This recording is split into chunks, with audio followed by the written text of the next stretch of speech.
Hey, welcome back to my channel. I appreciate you being here today. We are going to be talking about all of the books that I read in March. I just counted them and there were 16, which is a lot for me. And I didn't realize that I got through so many in March, but apparently I did. So many of the books that I read were 4 and 5 stars, which is awesome because I don't want to waste my time reading books that I don't really like, you know?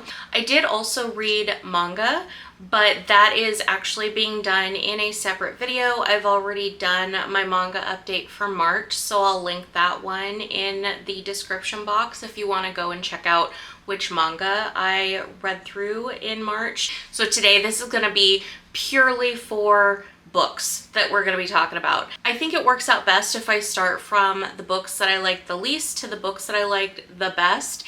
And today I've got kind of a unique situation because I did DNF one book this month, but I would give it 3 stars. I ended up DNFing it at like the 60% mark, and I will explain why. This one was Exit West by Mohsin Hamid, and it was a pretty short story. I debated honestly just finishing it because it only would have taken me like an hour to read the last 40% of the book, but by that point I was so irritated. It's like, there's no way. I am almost about to throw my Kindle at this point, so like I can't make it another 40%, which really sucks because it wasn't actually the story or anything that I disliked. This book is about a couple that meets and begins a romantic relationship just as a civil war breaks out in their country. They're experiencing a rather sudden civil war that comes on, and they have to find a way to navigate their relationship and just their safety in this sudden war zone that is their home. They hear some rumors that there are doorways that can maybe take them to a different place, like teleportation. It was a little bit unexpected to have this come up in the story because definitely I would say like the first 30% is just a straightforward based in this world experience of these two people trying to build a relationship in their war-torn country. And then it shifts to this fantasy element that's just kind of casually brought in, which I actually really liked that strategy. I thought it was cool. It was very much reminiscent of how the doorways can work, like in the Matrix, if you remember that, like go through a door and end up somewhere else. And no one really knew why, but the main characters decide this is their chance to escape the civil war because it's very dangerous. There's bombings. The militants are basically indiscriminately going through neighborhoods and just killing people, so they want to escape. This is the only way they know how, so they find a door, they start going through them, you know, looking to get to safety and build a life.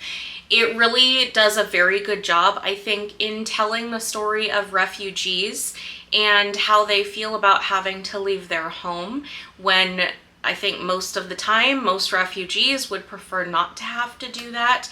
And a lot of the story focuses on the refugee experience when they have to flee their home, because our main characters are not the only people doing this and going through these doorways and ending up in other countries that are now finding place for them. The local population is unsure how to deal with the sudden influx of refugees.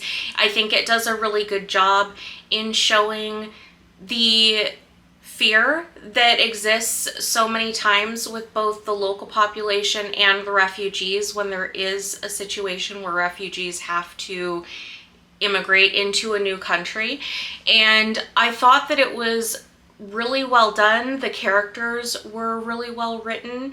I liked them both. In fact, I liked all of the characters that were introduced. I really enjoyed the writer's word choices, how he chose to tell the story. It was very descriptive. It was almost beautiful, I would say, in the way that he did most of his writing in this story. And I started this book in like the first chapter thinking that it was going to be a 5-star read. And then I can't believe that it got to the point where I had to DNF this book. And the only reason I DNF'd this book was the commas. Okay? The comma situation in this book was out of control. It was way too much. These run-on sentences were relentless. At one point, there was a run-on sentence that was 2 pages. 2 pages! I'm not even kidding, of a run-on sentence.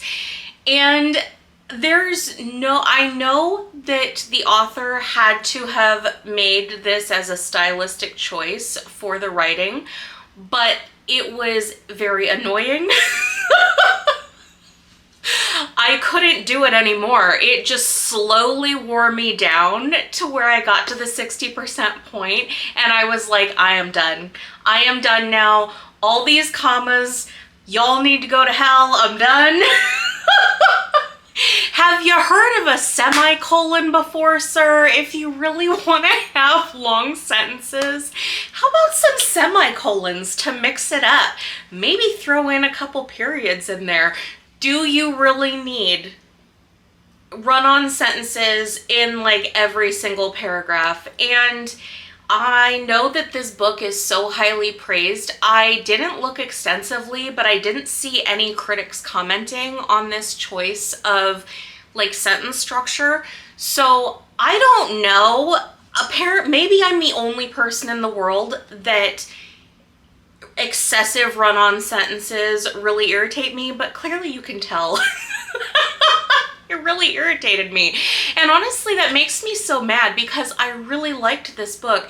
This author is clearly very talented. I thought that the language that he used was really beautiful and interesting, and he can write about very serious topics like being a refugee, losing your family and your home, and the entire world basically having to navigate a mass immigration and emigration event.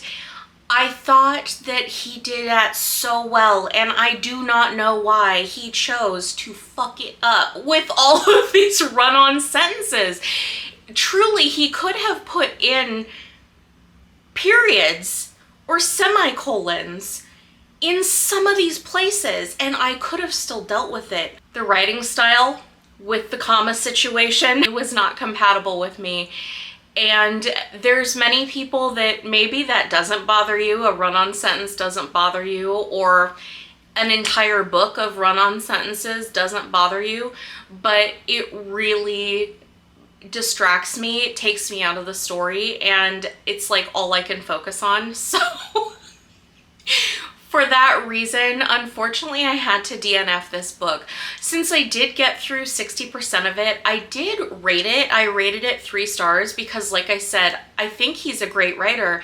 I think he can write characters and a plot really well. I loved his just like casual throwing in of some, you know, fantasy into the situation. I loved all of that. He clearly just made this run-on sentence situation as a style choice that I had to take off 2 stars because it like ruined the reading experience for me. So that was my 1 DNF for this month. I didn't have any 1-star books this month, which is awesome. So I will move into just the couple of 2-star books that I had.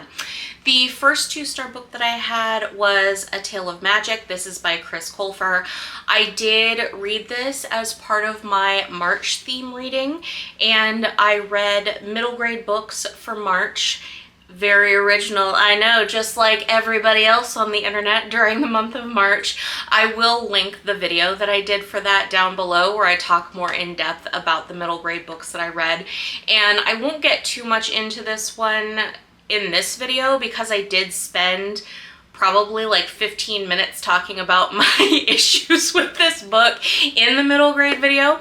So just to be succinct, I will say this book focuses on a young girl. She lives in an oppressive medieval type society and she loves to read. She gets caught reading, which is a no-no for women or girls to read. She gets a criminal punishment for reading, and in the course of this punishment, she discovers that she's a fairy. She's able to do the magic of a fairy, and another fairy comes along, an adult fairy, and whisks her away to this magic school for fairies that she has created to help other young people because magic is forbidden, so without this school, they really have no way to know what to do with their magic powers. The whole point is that the head fairy of this school wants to be able to show the world that magic can be used for good.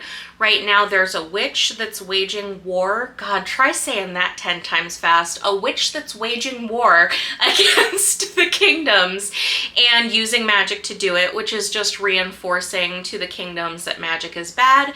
This head fairy of the school wants to show the world that magic can be helpful and good, wants to help the little fairies that she's training to go and basically take out the witch that's using the bad magic.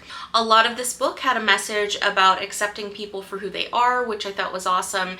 It was the message we should all be able to be who we are and that should be fine.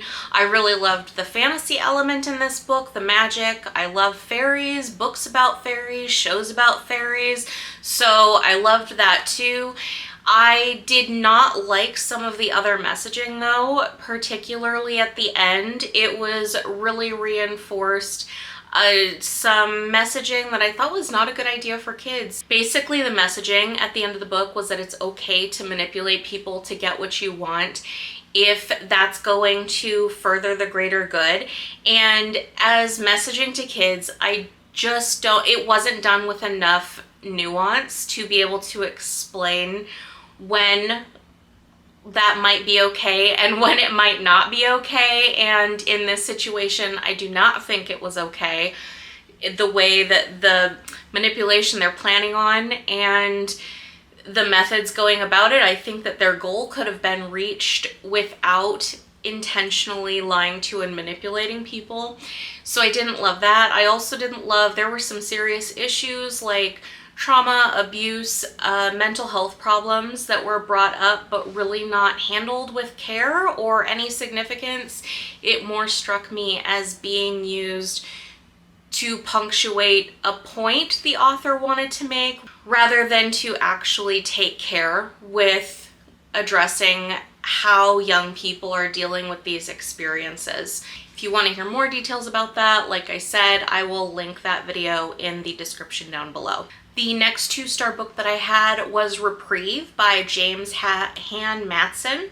This was a book that I was really excited about and really disappointed to end up giving 2 stars to. It was pitched as a mystery thriller surrounding a full body contact escape room. That sounds like hella cool, frankly. I love a story about an escape room. I love escape rooms in real life. And I was like, what an interesting setup for this story. A murder mystery thriller situation in a full contact escape room. How could you mess that up? Like, that can't be a boring premise. My issue with this book was honestly just disappointment. I feel like this was such a good setup to have like a murder mystery thriller in an escape room, and the author just kind of like didn't take advantage of it. It ended up being kind of lame. I didn't really think there was any mystery involved. It was pretty clear from the outset what happened. I mean, not the details of what happened, but we know from the beginning who done it. So like, that's not a mystery. So we already know who the victim is because that's the beginning of the book. And then what the story does is it starts going through and telling the backstory, what happened leading up to the murder. And I will say that a lot of the backstory was very boring. I felt like a lot of the backstories was just they were dragged out. They really could have been like cut down, was way too inflated. It was boring. It was boring. How can you make a murder mystery about an escape room? Boring. There were parts where I enjoyed reading the backstory. Like one of the main characters, she's a teenage girl she's from DC. Her father passes away, so her mom moves her to the Midwest to be closer to family. I enjoyed reading parts of her backstory and her experience, but again, it just felt so bloated and like dragged out. It really didn't need to go on for as long as it did. And that was the case with almost every character's backstory except the killer. The other character, who is a foreign exchange student, I really enjoyed reading his background and his experience being in America to go to school. There were parts of this that I really enjoyed, and I think that the writer is talented. I enjoyed his writing style. If you just want to read a story about the personal struggles of a small group of characters, I think that you're gonna really like this book. I think that it did a good job showing the individual challenges that each character faces. If you are going into this like me, wanting a good murder mystery thriller setup, you're gonna be probably disappointed, which is where I'm at. The 2 stars just reflects my disappointment because this had so much potential and for a plot, and I feel like the author just didn't do anything with the setup. On to the 3-star books. I read True Crime Story by Joseph Knox. This was a really interesting way of writing that I don't know that I've experienced before. This author wrote a book inserting himself into the story, but a fictionalized version of himself. It was really interesting to see how he got brought into the book. It was very meta, very meta the way that it was done. I will say it got kind of frustrating to read. The reason that I gave it 3 stars is the way that it's told is through interviews with the different people involved in this true crime situation. The plot follows an investigation into the disappearance of a college student, and so you see the story being told through interviews with the family and friends of the girl, and there's also some emails thrown in, but there's no like narrative outside of that. It's purely interviews and emails that are being told to the reader to make you understand what's going on. After a while, I found this method of writing honestly exhausting. It was very annoying to just have to get the story purely in an interview format and not get the narrative surrounding it. It also made me realize there is very much a difference for me between true crime and mystery, and I'm not really into true crime anymore. I used to really enjoy true crime. I listened to true crime podcasts. I used to watch Dateline in 2020 every week, and I liked reading about true crime. I really don't do that anymore. True crime at this point just doesn't interest me, and this was definitely a true crime book. If you like true crime, you're probably really going to like this book because I think that it was a really interesting approach to telling a fictionalized true crime story, just like the title says.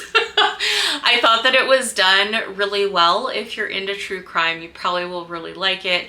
I'm not into true crime really anymore. So, I mean, number one, that's my fault for picking up a book with true crime right in the title, right? But also just the style of the entire book being told through interviews. I just got really tired of that after a while, so it really like decreased my enjoyment of following the story. And then I felt the way that it wrapped up was kind of convoluted.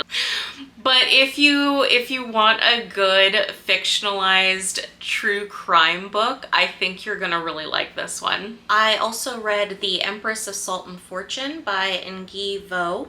This was a short story that I thought had a really interesting setup, but I only gave it 3 stars, frankly, pending my reading of the next part of the book, or I guess I should say the next part of the story, because there is another short story that's supposed to add on to this one, so that might make me change my rating, because I thought that it was a really interesting setup, an interesting situation.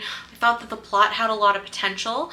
You follow a monk who's going through the countryside and finally runs into an elderly woman who used to be a handmaiden for the Empress, and the elderly woman starts telling the monk about the different experiences with her time with the Empress. I thought that this had so much potential in being really interesting, but honestly, for most of it, I was really bored. I would have DNF'd it if it wasn't such a short story, but it was extremely short, so I decided to just read the whole thing. I'm glad that I did, because it did get more interesting towards the end as things started to pick up. But for most of it, I would say for probably 60% of it, I found it just really dull. And when you're writing a short story, you can't really lead off being dull. You've only got so much time. It's a short story. But I understand, like I said, there is a second part to this story. So I'm tentatively putting this at 3 stars until I read the second part. I am planning to read it. I might change my star rating after I do that, because maybe it reads like a complete story and I'll be more able to get the bigger picture. The lead up won't seem as boring maybe once I've seen the completion of the entire thing. So tentatively 3 stars until I read the second short story that goes along with it. There might be a third one too, right? Possibly. I will check. If I don't absolutely just hate the second one and there is a third one, then I'll read the third one too. So tentative 3-star rating for this one right now. Another book that I read for middle grade books in March was Nancy Drew and The Secret of the Old Clock. As you can see, this is the original version of Nancy Drew, published in 1930, and so you get to see the setting of 1930. It's all of the original language that was used in the original version before they were updated in the 1960s. So I mean, it's a Nancy Drew story. She works on solving the case, right? So there's not a whole lot to go into. If you've read a Nancy Drew story, then you kind of know it's Nancy Drew. There's a couple of reasons that I gave this 3 stars, just because looking at it now, it is such a simple story, and I think that I really more enjoy complex stories. So even though this is a book targeted at kids, I read other books targeted at kids this month that were complex. They had complex storylines, so it is totally possible. But if you just want a casual kids read, something that you're just gonna kind of be able to go on cruise control and read through, I mean, that's Nancy Drew, right? I should mention that in this version, I can't speak to the updated version, but in this version, the original, there's quite a lot of sexism, and there is also a side character who's a black man that is portrayed in a pretty racist way that unfortunately was very common at the time that this was written. So it's just something to be aware of if you're going to be reading, or especially if a young person is going to read, so many older books. It's just a conversation that you might want to have with them, just so that they know something to be aware of in this one. I read Horrorstor by Grady Hendrix. Grady Hendrix and I have an interesting history. I read the Southern Book Club's Guide to Slaying Vampires when it came out, and while I thought it was a really interesting setup, I thought that his character writing was not very good. So I'm kind of torn because I like his ideas, but I'm just not entirely sold on his execution. And I chose to read Horrorstor because it's pretty short and I thought it was an interesting concept. It's definitely a ripoff of IKEA. They even have a very meta awareness in the book that they are a knockoff of IKEA, which I appreciated. And you get to see a lot of strange happenings in this retail location. It takes place over the course, most of the book takes place over the course of like 24 hours, which I thought was impressive. A lot goes on in this store in 24 hours. You see the retail workers trying to investigate and figure out what is happening. It's definitely horror. There's some supernatural horror. I thought that it was a clever setup. I really appreciated the commentary in this book about how the public persona of a corporation is like completely not genuine when it comes down to it. Companies care about the bottom line, period. And I mean, I can't disagree with that. I also liked the author's use of different horror tropes to kind of irritate you as a reader, but also to make fun of the tropes. I appreciated that. I won't get into the specifics of a couple of them because they are spoilers, but I thought that that was done pretty well. So why did I give this book 3 stars, you say? Well, it's because the climax of the story started probably at like the 50% mark, and it just went on for way too long.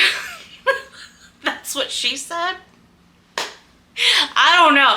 It seriously, because I was reading my Kindle and the climax started probably at like 50%, and then it just went on and on and on and on and on and on until like the 95% mark of this book.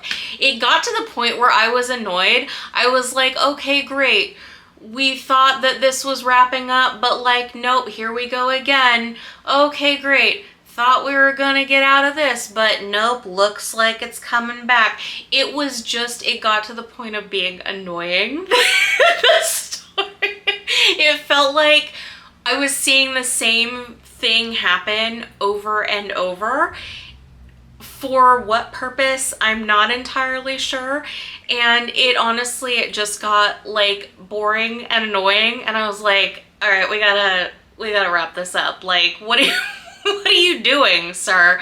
Mr. Hendricks, what are you doing here? Like, this could have been done way sooner than it was. If he wanted this book to still be the same length that it was, he should have come up with some new ideas of what to fit into that second half, because truly it just felt like the same thing happening over and over and over to the point where it was like annoying. So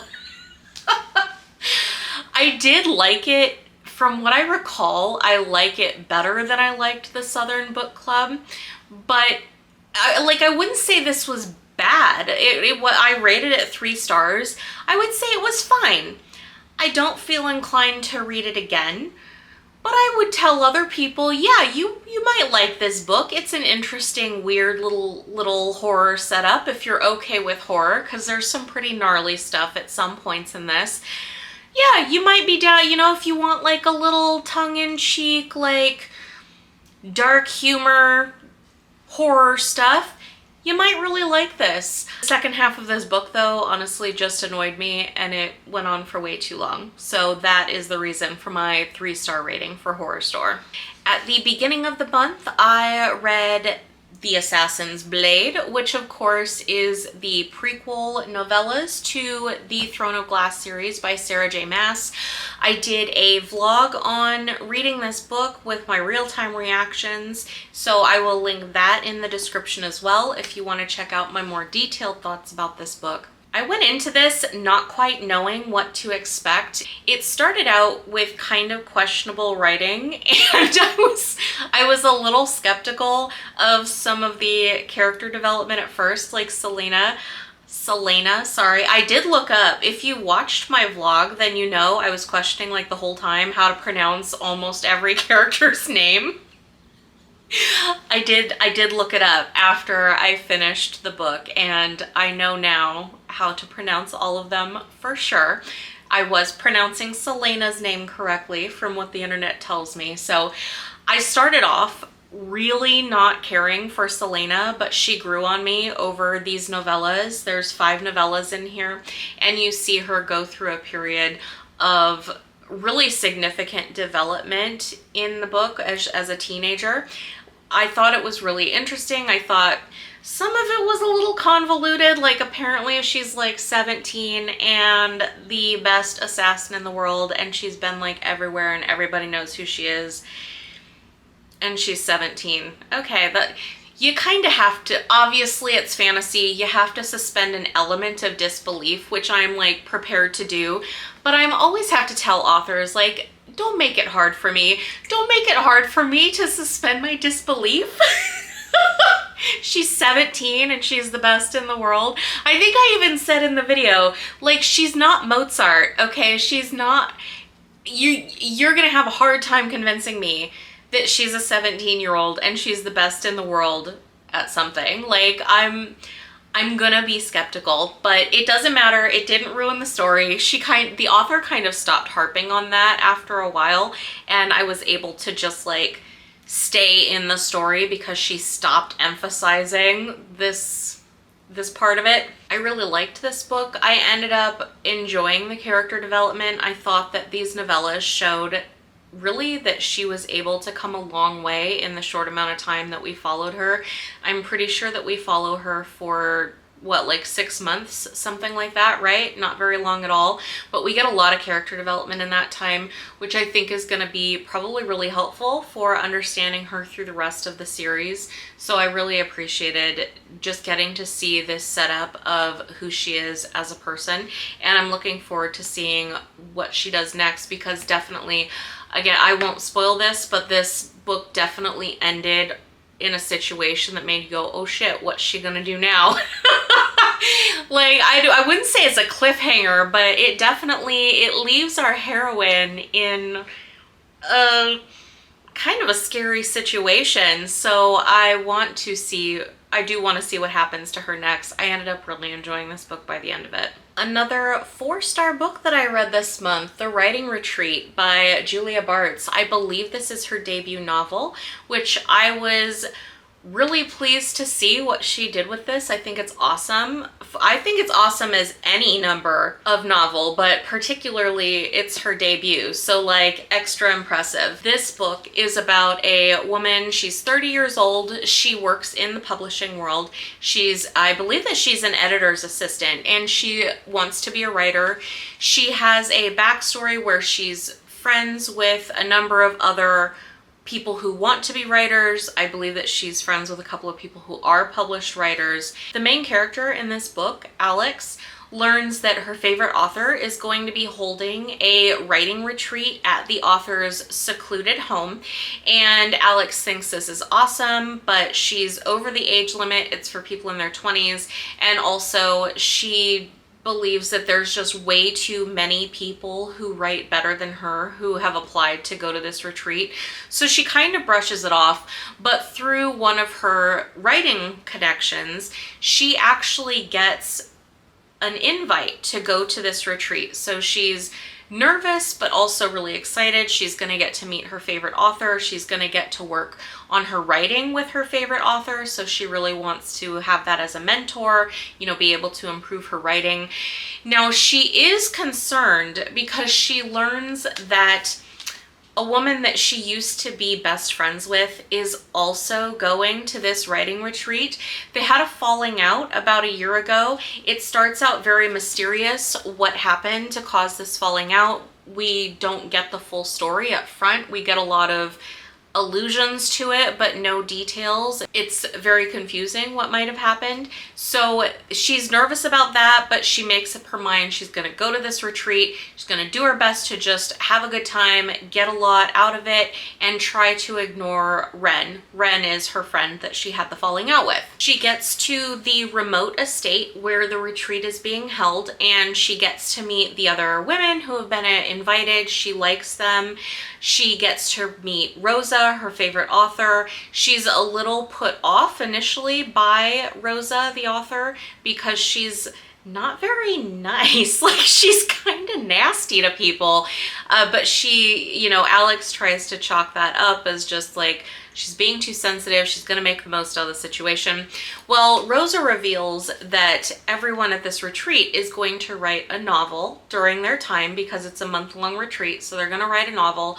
Whoever writes the best novel out of these girls, there's 5 girls, that person is going to get a publishing deal. So they're all really freaked out, but also really excited because that's a huge opportunity for all of them. As we go through, we follow the happenings during the month. Things get increasingly weird in this house. The house has a very creepy backstory, which I won't spoil. So there's a lot of questions about, is there something actually going on in the house? There's points in the story I thought the author did a really good job. I started to question what was really happening or versus what was imagined. And I thought that was done really well. You start questioning what is, if you can actually trust what's being described as the events that are happening in the book. At one point, one of the women at this retreat goes missing in the middle of this massive blizzard, and then shit gets real. And that's not a spoiler because that is in the book flap. Things really escalate from that point, trying to figure out what happened to the woman who was at this retreat who is now missing. Like I said, there's a blizzard, so it's a lot of chaos that ensues in trying to figure out what is going on in this house and with the woman that is now missing. For the first half of this book, I was kind of questioning how much I was going to like it because the buildup is quite slow. But man, once I hit like the 50% part of this book, things just like took off. It got like off the rails.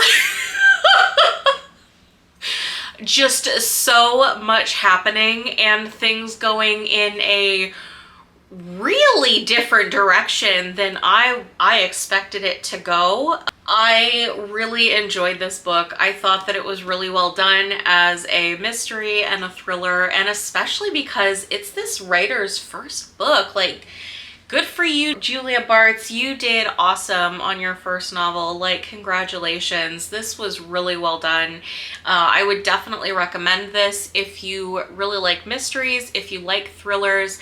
I think you're gonna really like this one. Like I said, there's kind of a slow buildup, but the payoff with the like entire second half of the book is totally worth it.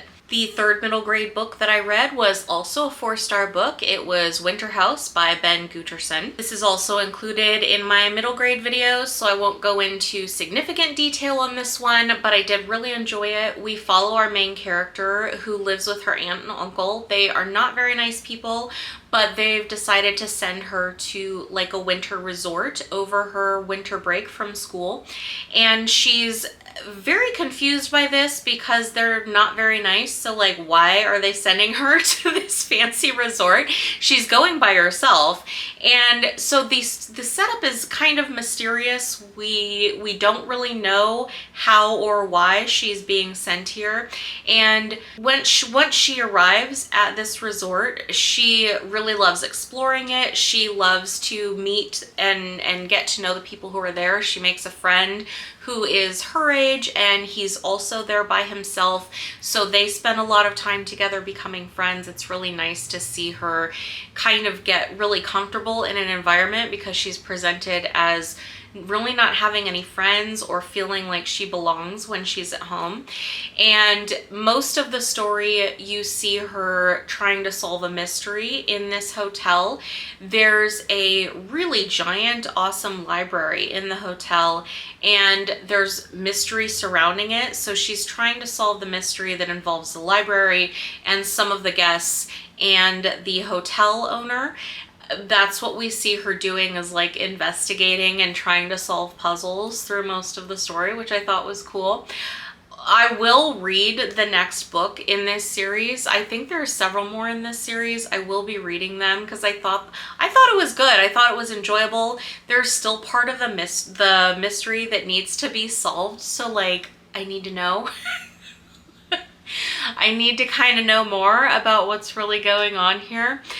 But yes, overall, if you are in the mood for a little bit of just a tiniest, there's a little bit of fantasy in this one, which I liked. It was just, it was a pleasant middle grade book to read, and I thought it was fun. We are now on to the 5-star books. I had 6 5-star books this month. Like, that's really awesome. So I'm gonna go in the order from, just like I did before, the one that I guess I enjoyed the least to the one that I enjoyed the best. The first 5-star book that I read was Comfort Me with Apples by Catherynne M. Valente. This is a very short story, and I really can't say like anything about it without spoiling the whole point of the story. I will say that you start reading this book and something weird is going on, but you're not quite sure what, and it escalates. You go through the book trying to figure out exactly what's going on. If you are interested in a mystery, like a really good short mystery, do yourself a favor, don't Google this book. Just go borrow it from the library, go buy it at a bookstore, go read it in some way without looking it up. Do not Google it. Don't read a synopsis. For some reason, the synopsis like spoils the whole point of the story. I don't know what they're thinking. You will be spoiled if you Google this book or you read anything. Like, don't read the book description, nothing. If you want this took me, I don't know, maybe like an hour and a half to read, if that. Like, it's a very short read, committing a very tiny amount of your time to take a risk on this. Just go read it. I spent the whole time in this book trying to figure out what the hell was going on.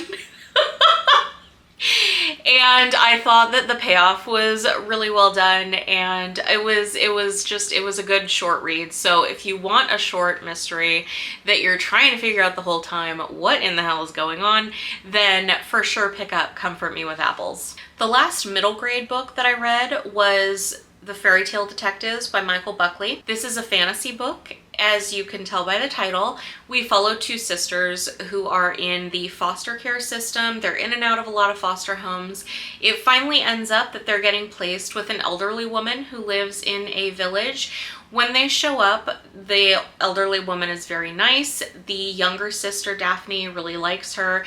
The older sister, Sabrina, is very cautious, very skeptical. She doesn't want to be there. And we come to find out that the elderly woman is their actual grandmother. She was their dad's mother. And they are all part of the famous Grimm family, as in the Brothers Grimm. And it is their job as the Grimm family to monitor and secure different magical objects, to basically make sure that different fictional characters, like from fairy tales or different books, that they are not using their magic for nefarious purposes. Daphne believes this right away, but Sabrina does not.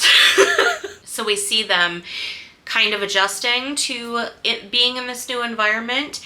One day though, a giant comes along and kidnaps Granny and Granny's boyfriend. So the majority of the book is watching the sisters as they try to figure out a way to get Granny back. They have to work with different fairy tale characters, fictional characters. They've got to figure out how to use some magic. Honestly, it was just a cute little story. I will definitely read the sequel. There's a mystery remaining that still needs to be solved, and I thought it was just a really enjoyable read. I love seeing stories where you get to see a play on fairy tale characters and where they're not what you expect them to be from the fairy tale. That was definitely the feeling in this one, and I thought it was really fun. I hope that the follow-up books have more interactions with the sisters and the other fairy tale characters. I really want to see them get to know more of these characters in real life. I think there's a lot of potential there for, well, for hijinks, and I'm down with some good hijinks in a book. The first classics book that I've read in quite a while, The Secret Garden. I have not read this before, to the best of my recollection. Really loved it. 5-star book.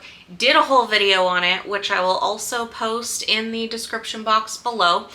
We follow our main character, Mary. She is British. She was born in India to British parents, and everyone at her estate in India dies one day from illness. She's been extremely neglected by her parents for her whole life. She's 10. They pretty much completely ignored her and just had like the house staff raising her. So she gets sent to live with her uncle in England at his estate. She gets there and he's not interested in even meeting her. And the house staff in England is very different from the house staff that she's used to in India. She has to find a way to entertain herself at this giant estate because no one is willing to entertain her. And she's not very nice. Like, she starts out a very mean child. So she starts wandering this estate, and they've got huge gardens, which she loves to go through. She learns to play outdoors, which is something she's never done before. She also learns of the existence of a secret garden, as you can tell by the title, and makes it her mission to get into this secret garden and kind of make it her own. We watch her go through the journey of, you know, figuring out who she is, learning how to interact with people like a normal human being, which she's never done before. We see her trying to make friends, which she's never had friends before. So it's a very nice story watching a young girl get to thrive in a new environment. And I cried at a couple of points. Like, this was just a really great classic book. If you have never read it, strongly recommend. If you want to read classics and you're not sure where to start, which is just like me, I'm new to classics too, this was a great entry point because there was nothing difficult about the language here. The plot was really interesting. This was just a really pleasant read, and I can't recommend it enough, not just as a classic book, but a book in general. I thought that this was really excellent. 5-star book, Ghost Empire by Richard Fidler. This was the historical nonfiction that I finished this month. This is a book that documents the rise and fall of Constantinople under the Byzantine Empire. It spanned over 1,000 years until the empire collapsed when it was invaded and destroyed by the Ottoman Turks. And of course, Constantinople is now Istanbul.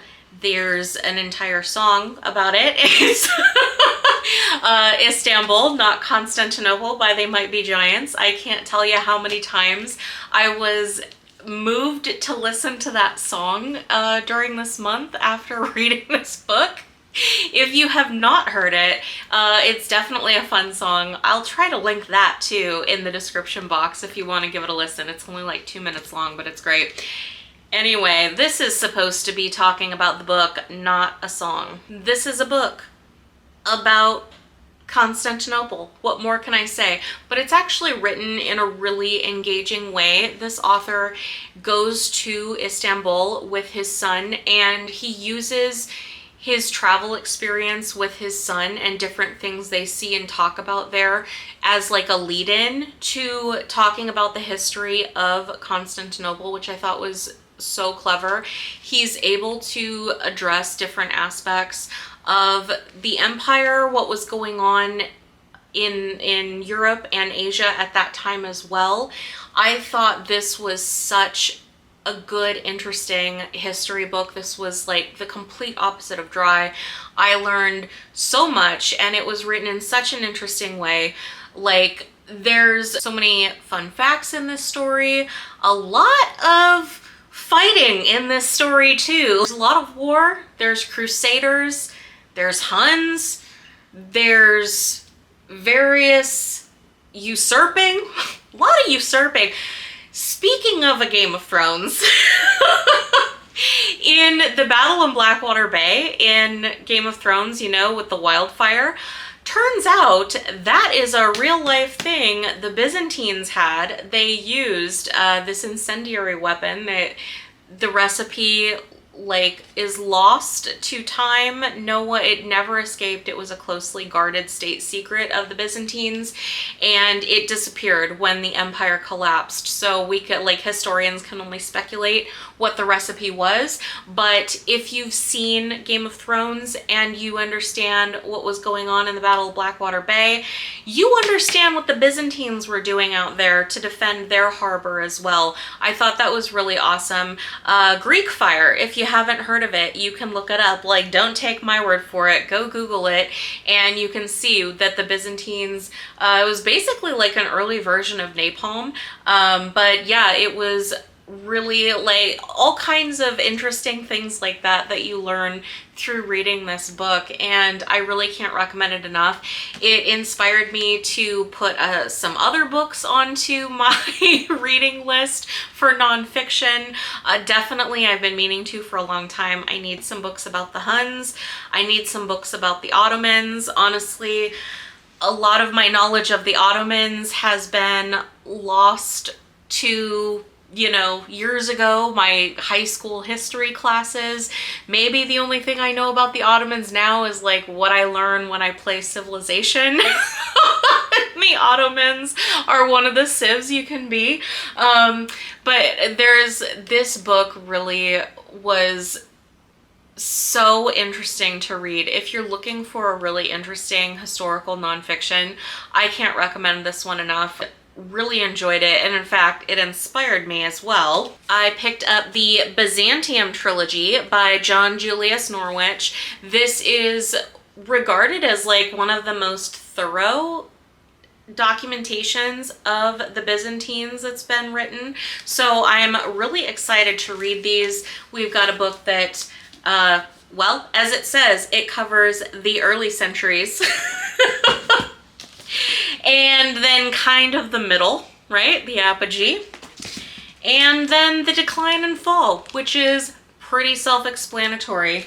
I really found the story of the empire incredibly interesting, especially with its placement, you know, obviously because Istanbul is the same place that Constantinople was, because it's the same thing.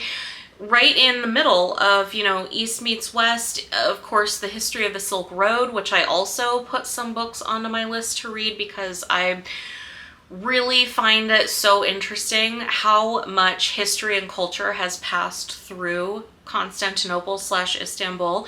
And I can't recommend this book enough. If you're looking for somewhere to start with a history book that's going to be engaging and that's probably going to inspire you to look into different things that branch out from around the same time period as well, because I believe this book starts in the 300s, that's when the Byzantines rise, I believe, and through the 1400s. So over 1,000 years, a lot of things happening in Europe and Asia during that time, and it's just a very interesting history book, and I can see why it's so popular. And he does have the author has a couple of other books that are available that I'm going to try to get to, because his storytelling ability just makes history really interesting. And that's one of the major things that I look for in a history book, is not just is what you're talking about something that interests me, but can you talk about it in a way that's going to keep me interested, right? Because I think so many documentaries or books can be dry, and so I really get excited when I encounter an author that can do history in a really interesting way. The final 5-star books, I'm going to bring them together, and no one should be surprised about this. I've got Ninth House and Hellbent by Leigh Bardugo. I read them both this month, back to back. I loved them both. Absolutely 5-star reads. These stories chronicle Alex Stern. This is at least going to be a trilogy, so we're waiting for the 3rd book. I'm not sure if there's going to be more than that. God, I kind of hope there is, because I really love the world that Leigh Bardugo has built. But for sure there's going to be a 3rd book, and I will absolutely be picking that one up when it comes out. That's going to be like a day one purchase for me. So here we follow Alex Stern as she goes to Yale University. She has come from a pretty difficult background, and after a tragedy, she wakes up in the hospital with a man in her room who offers her a free ride to Yale University on the condition that she joins one of the secret societies at Yale. The one that she has to join is the house that exists to monitor all of the other houses. I did do an entire video on this, so I will link that down below.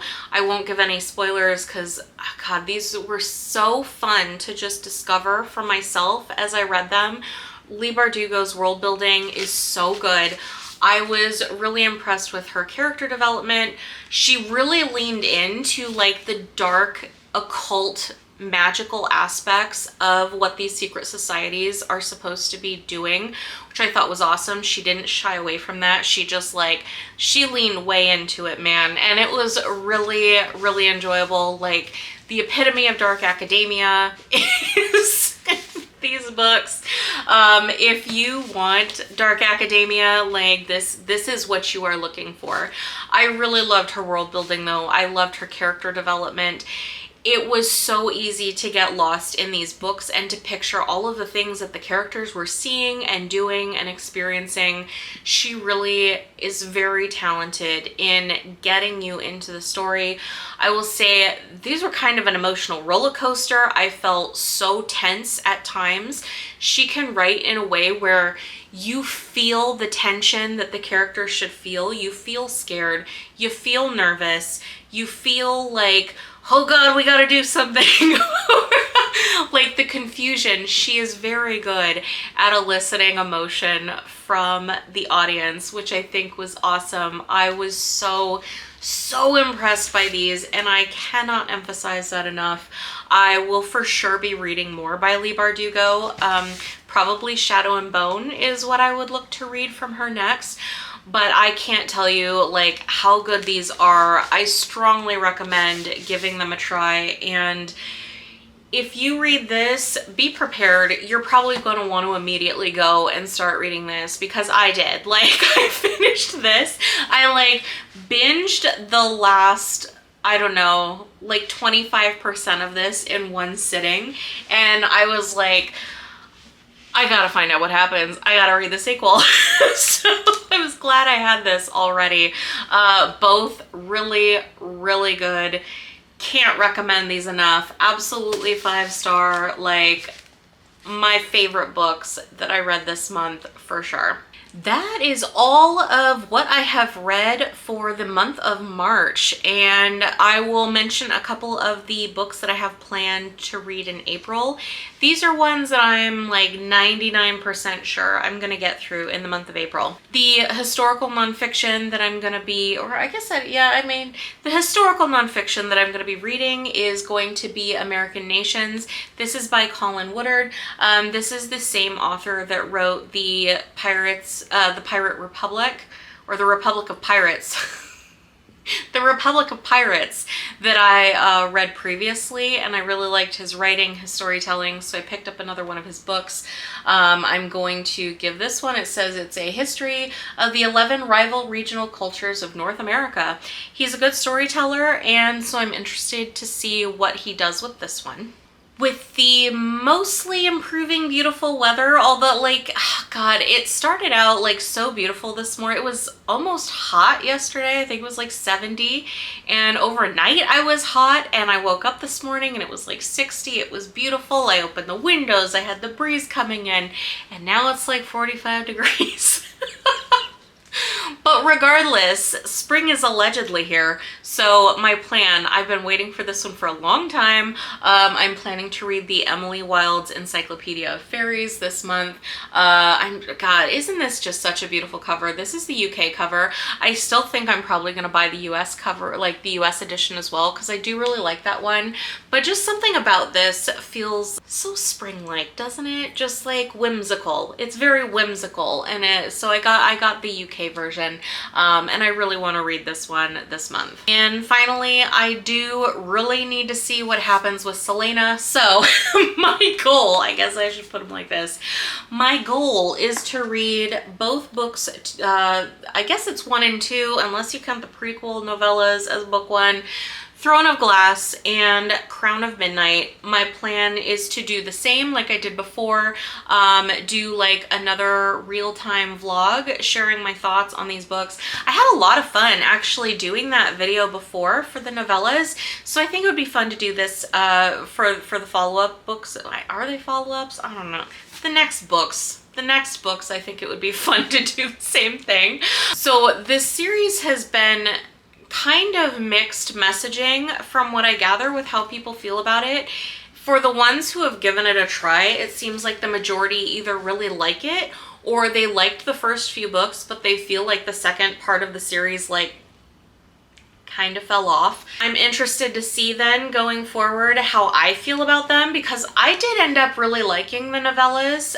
I'm hoping that I feel the same way about the actual novels going forward, because it was fun. By the end of the novellas, I thought the writing was better. I thought the character development was better. I thought the plots were being handled better. Like each one just got better and better.